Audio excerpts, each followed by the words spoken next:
ਵਾਹਿਗੁਰੂ ਜੀ ਕਾ ਖਾਲਸਾ ਵਾਹਿਗੁਰੂ जी की फतेह। सत श्री अकाल, नमो बुदाय, जमुन निवास साथियों, अस्सलाम वालेकुम साथियों।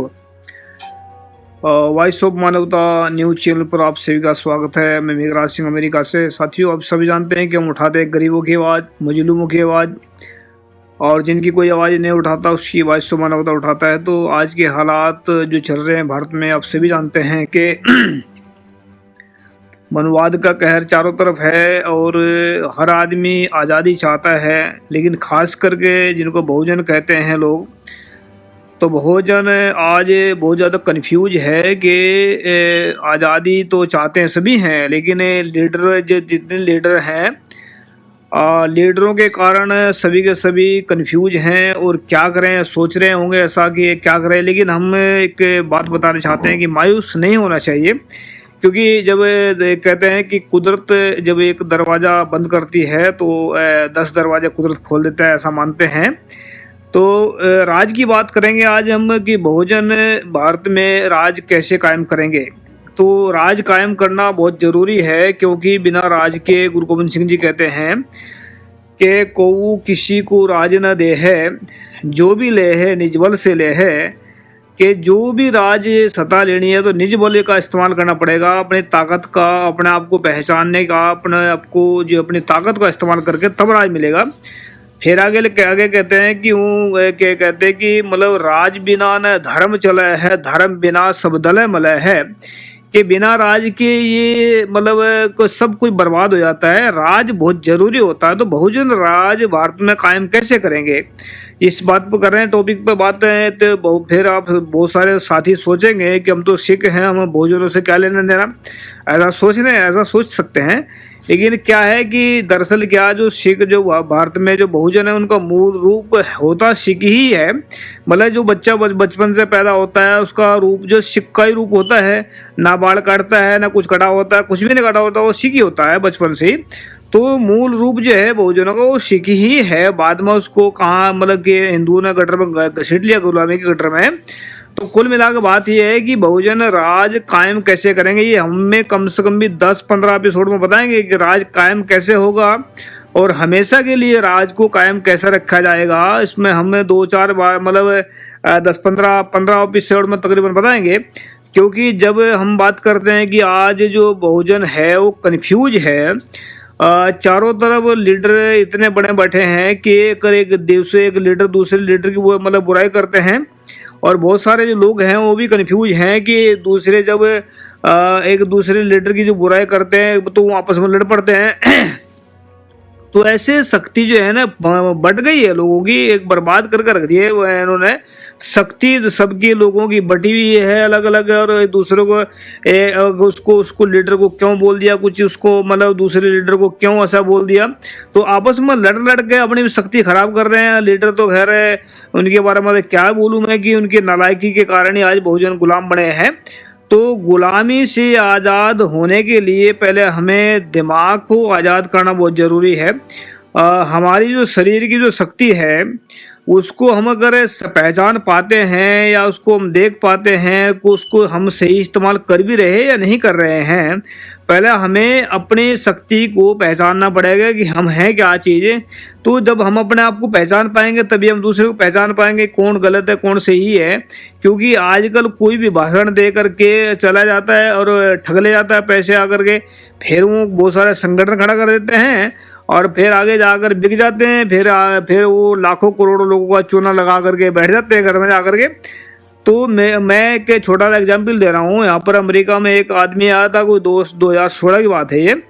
हम सुखविंदर सिंह के घर में रुके हुए थे, तो वहाँ पर एक नाम तो नहीं लेंगे क्योंकि कोई बुजुर्ग थे, वो 70-80 साल के थे तकरीबन। उनके साथ में अपने आप को लीडर मानने वाले भी आया था, कोई बड़ा लीडर अपने आप को मानने वाला था कोई। तो उन्होंने एक मेरे को सवाल किया उस वक्त, कहने मेघराज सिंह एक बात बता। उसने तो मुझे सवाल किया उसने, तो इसी सवाल में एक जवाब छुपा हुआ है, याद रखिए इस बात का। जो बड़े बड़े जो लीडर हैं वो बिक जाते हैं, उसकी बात का जवाब मतलब सवाल का जवाब छुपा हुआ। तो वो कहते हैं कि मुझे कि मेघराज सिंह जब कोई आदमी आंदोलन करता है तब तो बहुजनों की बात करता है, हक की बात करता है, हकूक की बात करता है, सारे काम की बात करता है। तो जब उसको कुर्सी मिल जाती है तो तब बिक जाता है, फिर उनको भूल जाता है, उनको लात मारता, अपने अपने लोगों को लात मारता। इसका कारण क्या है?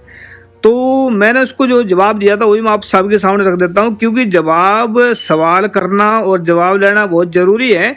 अगर आपके अंदर सवाल नहीं उठा तो उसका मतलब हम जिंदा नहीं, मरे हुए हैं। कि मरे मुर्दा तो इंसान नहीं बोलता है, जिंदा इंसान ही बोलता है।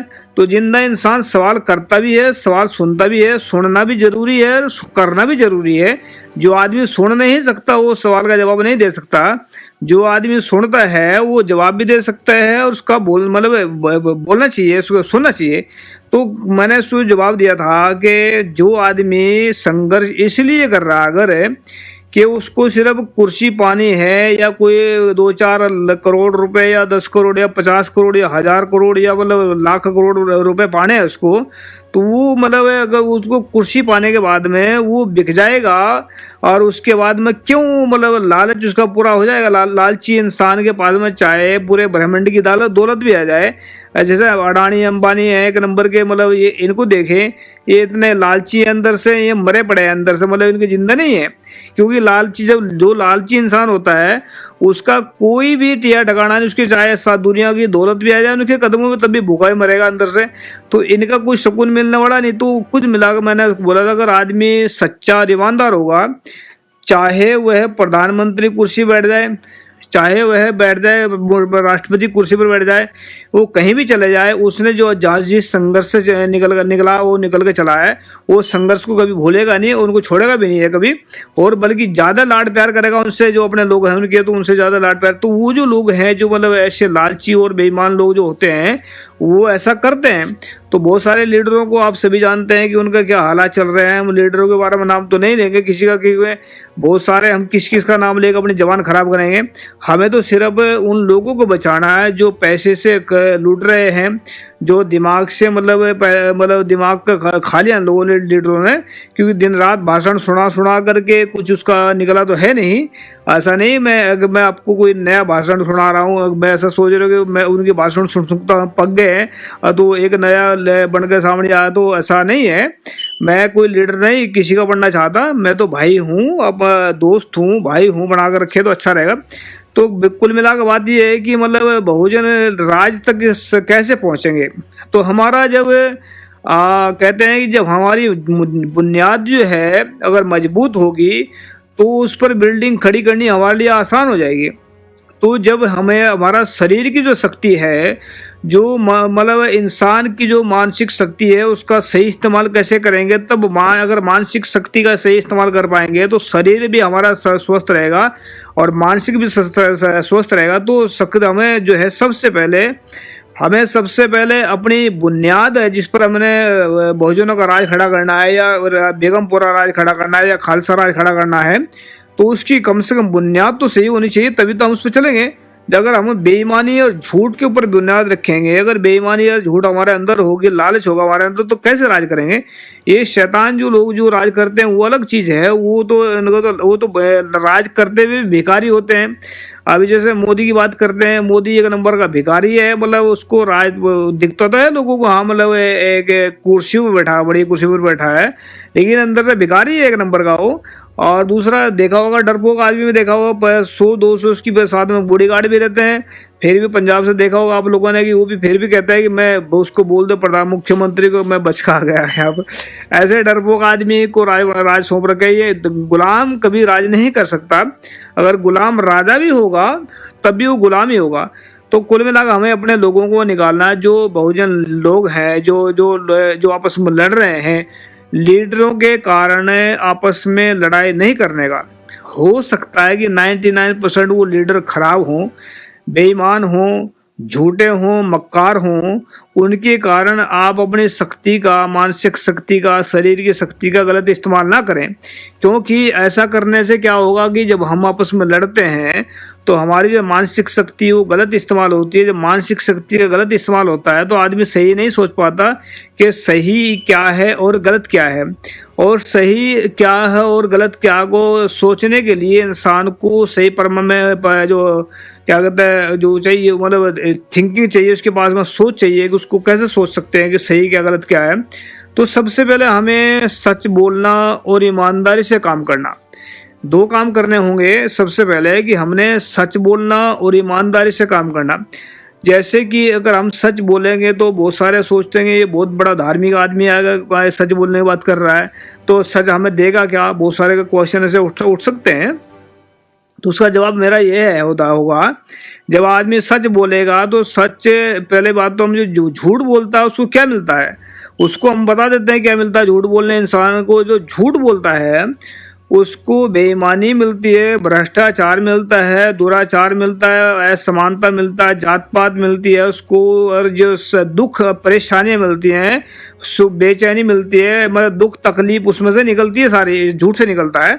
झूठ सभी समस्याओं की जड़ है, सभी प्रॉब्लम की जड़ है, और सच जो है वो सभी समस्याओं की दवाई है। जैसे सच अगर इंसान बोलता है, सच से क्या मिलेगा, तो सच से मिलेगा इंसान को ईमानदारी मिलेगी, सब्र संतोष मिलेगा, इंसानियत मिलेगी, प्यार मिलेगा, मोहब्बत मिलेगी, और इंसान को समानता मिलेगा, इंसानियत मिलेगी, और उसके अंदर एक प्यार पूरे संसार को नजर आएगा अपना। तो जो सच्चाई और ईमानदारी के रास्ते पे चलेंगे उनको ये संसार ही अपना नजर आएगा पूरा, उनको अपना पूरा संसार, अपना परिवार नजर आएगा। और जो झूठ और बेईमानी पे चलेंगे उनको अपना परिवार भी अपना नजर नहीं आएगा। तो जो बेईमान और ठग लोग होते हैं वो तो अपनों को भी मार देते हैं, कई बार दूसरों को मार देते हैं। तो कुल मिलाकर बात यह है कि सबसे पहले हमें अपने अंदर से झूठ और बेईमानी को त्यागना होगा। काम करें, अगर आदमी सच्चा हो तो वो एक रोटी में गुजारा कर लेता है, वो 10 भी खा लेता, तभी इसको कोई फर्क नहीं पड़ता है। और जो आदमी झूठा हो दूसरे की थाली में देखेगा और खुद की थाली में तो खाएगा जो खाएगा, लेकिन दूसरे की थाली में देखेगा। तो सबसे पहले हमें जो है ना सच्चाई और ईमानदारी को अपने मन से अपनाना पड़ेगा। और मन से जब हम अपनाएंगे तो हमें जब सच्चाई हमारे अंदर चली जाएगी, जैसे कि पानी पीने से इंसान की प्यास बुझ जाती है, ऐसा लोग जानते हैं, और रोटी खाने से भी आदमी की भूख मिट जाती है, ऐसे भी लोग जानते हैं। लेकिन ये नहीं जानते कि पानी ने आपकी प्यास को पी लिया है, यानी कि पानी अपना होंद को मिटा करके कहाँ कहाँ को निकलता है मुझे बताने की जरूरत नहीं, आप सभी जानते हैं। और रोटी की जब खाता है इंसान, रोटी ने भूख को नहीं खाया है, मतलब रोटी से भूख नहीं गई है, भूख तो अंदर ही हमारे होती है, वो तो फिर निकल जाती है। लेकिन कुछ समय के लिए उसको रोटी को खा लिया, मतलब भूख को रोटी ने खा लिया। अब रोटी ने अपने अस्तित्व में मिटा करके वो कहाँ कहाँ को निकली आपको पता है सभी को। तो कहने का मतलब ये है कि जब सच इंसान के अंदर जाता है तो सच सबसे पहले इंसान को जो वो